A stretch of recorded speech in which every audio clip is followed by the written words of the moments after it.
General साहब, ये वज़ीर आज़म का इंटरव्यू ज़ाहिर है इससे पहले भी वो एक दो बार आम माफ़ी की बात कर चुके हैं। सदर मुमलिकत की जानिब से भी एक दो इंटरव्यूज़ में खिताबात में इस तरह की बातें की गई हैं। एक ऐसे मौके पर अफगानिस्तान में अमन तो कायम होने जा रहा है, ख़ित्ते में भी अमन कायम हो चुका है। ये आम माफ़ी के ऐलान वाली बात आपके नज़दीक दुरुस्त है? बिस्मिल्लाहिर्रहमानिर्रहीम। देखिए जी, ये हमें एक तो ये वादे नहीं है कि गवर्नमेंट की इस वक्त मजबूरियां क्या हैं, क्या इशू है, क्या उनके ऊपर दबाव है जिसकी वजह से वो ये कर रहे हैं। दूसरी बात ये है कि अवाम के जज्बात क्या हैं। आप अगर कातिलों को माफ़ी देते हैं तो जिनके प्यारे मारे गए, जिनके बच्चे बड़े या उनके ख़ानदान के कफील वो चले गए, तो उनके जज्बात क्या होंगे।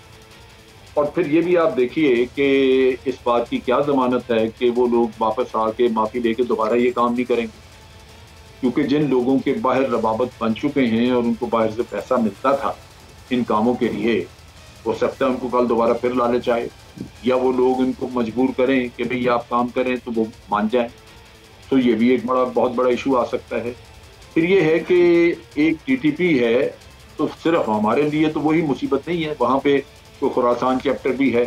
फिर आप देखिए कि लश्कर जंगवी है, फिर पंजाबी तालिबान थे। तो कई ग्रुप हैं जो कि टेररिज्म फैला रहे थे। फिर वो हर किसी से बात की जाएगी, हर किसी के जराइम जो है वो फिर छोड़े जाएंगे, ये मसला है। लेकिन दूसरी तरफ जो बहुत बड़ी प्रॉब्लम है वो ये है कि अगर इनका कोई इलाज नहीं होता, कुछ इनके साथ तय नहीं होता या कोई आपको रास्ता रोकते नहीं, तो खुदा जानता है कि ये जंग कब तक जारी रहे। और फिर इसकी क्या जमानत है कि कल को फिर कोई एपीएस टाइप वाकया नहीं हो जाएगा या कोई और इस तरह का बड़ा वाकया नहीं हो जाएगा जिससे कि मुल्क में फिर को राम मचे। और उस वक्त और जनाब ये हुकूमत का मौक़िफ़ है, ये वज़ीर आज़म इमरान खान का इसको मौक़िफ़ कहा जाए, या इसमें हुकूमत और अस्करी इदारे हमारी फोर्सेज एक पेज पर हैं? क्योंकि ज़ाहिर है हमारी फोर्सेज ने इस दहशतगर्दी के ख़ात्मे के लिए दहशतगर्द तंजीमों के ख़िलाफ़ एक तवील जंग लड़ी है, बहुत बड़ी कुर्बानियाँ दी हैं। तो क्या ये उनका भी मौक़िफ़ हो सकता है या ये सिर्फ हुकूमत का मौक़िफ़ है? नहीं, मेरा नहीं ख्याल कि ये मौक़िफ़ इस तरह है। ये मेरा ख्याल है कि इनके ऊपर एक जो मजबूरी आ रही है वो ये है कि तालिबान, अफ़गान तालिबान जो थे उन्होंने तो एक गारंटी दी थी, इंटरनेशनल गारंटी जो दोहा एग्रीमेंट हुआ उसमें, कि वो अपनी सरजमीन से किसी के खिलाफ दहशतगर्दी नहीं होने दें। तो नेचुरली पाकिस्तान उनसे मुतालबा करता है, लेकिन वो आपको ये आगे से कहते होंगे कि जी हम ठीक है इनको दहशतगर्दी नहीं करने देते, लेकिन आप इनसे बातचीत करें इनके साथ, क्योंकि खुद उनके लिए हम कहते हैं कि बातचीत करें तालिबान। लेकिन इनका मसला ये है कि ये बागी लोग थे, एक इलेक्टेड गवर्नमेंट के खिलाफ यहाँ खड़े हुए। अफगान तालिबान वाली बात नहीं है, अफगान तालिबान तो अमेरिका के खिलाफ लड़ रहे थे, ये तो अपनी हुकूमत के खिलाफ लड़ रहे हैं और यहाँ पे अपने लोगों को मार रहे थे। तो मामला मुख्तलिफ है। लेकिन अफगान तालिबान का और इनका आपस में एक ताल्लुक था, और ये था कि जब ये अफगान तालिबान एक वक्त में नॉर्थ और साउथ वजीरिस्तान से ऑपरेट करते थे अमेरिका के खिलाफ, उस वक्त टीटीपी ने इनको यहाँ पे पनाह दी थी, अपने मेहमान बनाया हुआ था। जब हमने ज़रबे लॉन्च की तो उसके बाद अफगान तालिबान भी यहाँ से निकल गए और ये भी यहाँ से टीटीपी भी निकली। अब अफगान तालिबान ने इनको मेहमान बना लिया। उन्होंने एक दूसरे के खिलाफ इन्होंने कभी ना कोई किसी की रिजेंटमेंट की, ना कोई कंडमनेशन की, और ना ही कभी एक दूसरे के खिलाफ कोई मिलिट्री एक्शन किया।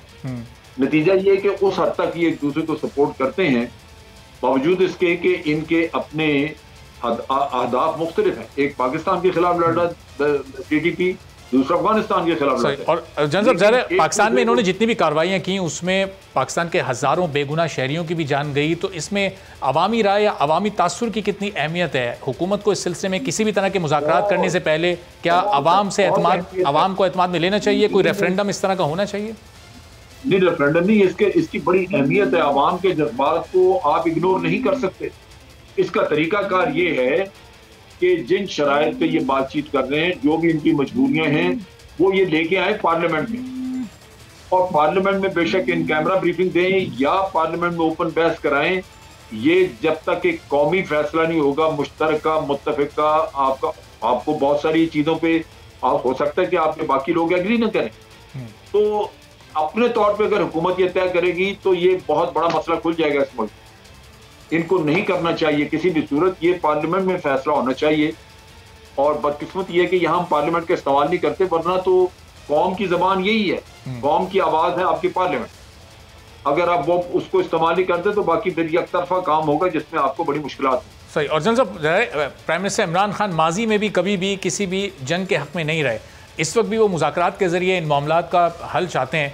अब इन मुज़ाकरात के ज़रिए अगर ये आम माफ़ी दी जाती है और इसके नतीजे में अमन व अमान ख़ित्ते में बेहतर हो जाता है, पाकिस्तान में भी बेहतर होता है, अफ़गानिस्तान की हालत भी बेहतर होती है, तो फिर ये पूरे ख़ित्ते के मफाद में होगा। देखिए, बात यह है कि ख़ित्ते के मफाद में तो सिर्फ एक ही चीज़ है, वो है अमन और स्टेबिलिटी। और हमेशा ये कहा जाता है कि जी अमन लाने के लिए जो भी रास्ता आपको इख्तियार करना पड़े वो आप करें, क्योंकि ख़ित्ते ने तरक्की करनी है, हमें कनेक्टिविटी चाहिए अफगानिस्तान की तरफ, और वो खित्ते को स्टेबल होना चाहिए। लेकिन मुश्किल ये है कि इसमें अवाम के जज्बात शामिल हैं, इसमें रिस्क मौजूद है कि कल को वो फिर शुरू ना हो जाए यही काम करना। उसके अलावा आप देख लीजिए कि अगर आप उनके साथ मुज़ाकरात करके आप तय नहीं करते तो वो तो जंग जारी रहेगी, कब तक रहेगी अल्लाह जानता है, फिर वो नुकसान उसमें ज्यादा हो सकता है। ये भी हो सकता है कि अगर आप किसी को पकड़े सजाएं दें, आज मिलिट्री कोर्ट्स नहीं है, और मिलिट्री कोर्ट्स ने भी जो सजाएं दी थी पेशावर हाईकोर्ट ने सारे छोड़ दिए थे। अब अगर बाहर से लोग वो छूट जाएं, उनके हौसले और बढ़ेंगे, वो जाके फिर शामिल हो जाएंगे। और जनरल ये इसमें ये दो तरफा मुज़ाकरात ये कामयाब हो सकते हैं, या फिर अफगान तालिबान को या अफगान हुकूमत को इसमें जामिन का किरदार अदा करना पड़ेगा? वो जामिन का करें या ना करें वो बात की बात है, लेकिन होना ये चाहिए कि मुज़ाकरात के लिए पार्लियामेंट्री कमेटी बने और वो मुज़ाकरात करे। यहाँ पे हुकूमत अकेले कर रही है, अकेले वाला मसला है नहीं, इससे कौम मुल्क के अंदर इंतशार फैलेगा बहुत ज्यादा, और इसमें कौमी इत्तफाक राय चाहिए और इनको पार्लियामेंट में डिस्कस करके पार्लियामेंट्री कमेटी बनानी चाहिए जो जाके उनसे मुज़ाकरात करे।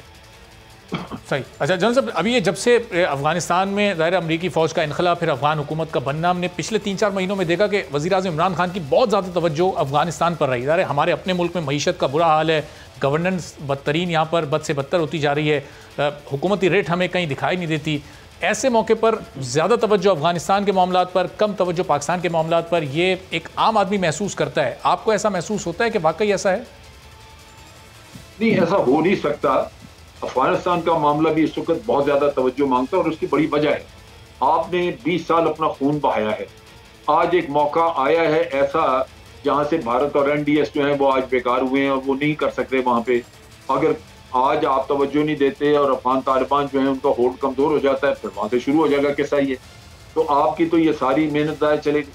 तो नेचुरली तवज्जो आप जो दे रहे हैं वो इसी वजह से दे रहे हैं कि जो हालात वहां पे अभी बने हैं ये किसी तरह मजबूत हो जाए, मुस्तहकम हो जाए और स्टेबिलिटी वहां पे मौजूद रहे।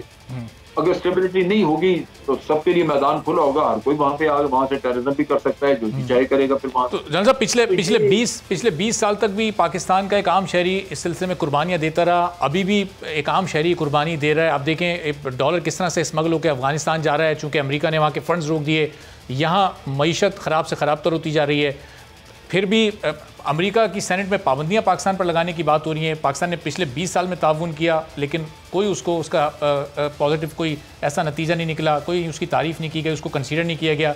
अभी भी पाकिस्तान अपने आप को अफगानिस्तान के मामलात में उलझाए रखे है। इन मामलात से निकल कर क्या पाकिस्तान एक बेहतर गवर्नेंस और अपने मुल्क की इशूज़ पर अगर तवज्जो दे हुकूमत, तो आपके नज़दीक ये बेहतर नहीं होगा? नहीं, ये मुल्क की मामलात ही हैं जो आप अफगानिस्तान पे तवज्जो दें। मिसाल के तौर पे आपने सी पैक बढ़ाना है उधर, तो अफगानिस्तान स्टेबल होना चाहिए। अगर सी पैक नहीं बढ़ाते तो फिर सी पैक सिर्फ एक चाइना के लिए सड़क रह जाएगी कि आप चाइना इस्तेमाल करे और पाकिस्तान उसको देखता रहे। आपने अगर उससे भरपूर फायदा उठाना है तो ये कनेक्टिविटी आपकी अगर जब तक शुमाल की तरफ आगे इधर नहीं जाएगी, मगरब की तरफ, तो आपको फायदा कोई नहीं। ये सेंट्रल एशियन स्टेट कनेक्ट होना, यहाँ से ईरान का और आगे रशिया वगैरह का कनेक्ट होना, ये आपकी दर हकीकत ये वो चीज़ है जो आपको आमदन दे। लेकिन जनाब इसके नतीजे में तो अमेरिका पाकिस्तान पर और दीगर ममालिक पर पाबंदियां लगाने की बात कर रहा है, जिन्होंने पिछले 20 साल में अफगानिस्तान की मदद की है। ज़ाहिर पाकिस्तान उसमें पेश रहा है। देखें, पाकिस्तान के ऊपर वो पाबंदियां लगाएंगे, आप जो जी चाहे कर। अगर आपका ख्याल है कि हमें FATF से निकलवा देंगे, नहीं निकलवाएंगे। अगर आपका ये ख्याल है, आपने उनके साथ तावन कर रहे थे तब भी तो फंसाया हुआ था ना उन्होंने। अमेरिका को बीमारी है एक टू मोर, आप एक चीज करते उन्होंने कहना अगला ये करते थे, वो नहीं हुआ तो उन्होंने तभी नाराज हो जाना, उन्होंने कहना अच्छा एक और ये करते। आपने किसी जगह पे अब आके रुकना है और वो रुकने के लिए आपकी पार्लियामेंट है। पार्लियामेंट में अमेरिका के साथ ताल्लुकात पे बहस हो, अमेरिका को मैसेज दिया जाए, पार्लियामेंट की तरफ से रेजोल्यूशन जाए कि जनाब बहुत हो गया, हमने आपके साथ दे के ये नुकसान उठाया, अब आप पाबंदियां लगाते हैं, लगाएं, जो करना करें, लेकिन हम आपका साथ अब इससे आगे नहीं देते। सब्सक्राइब करें और बेल दबाएं ताकि कोई खबर रह न जाए।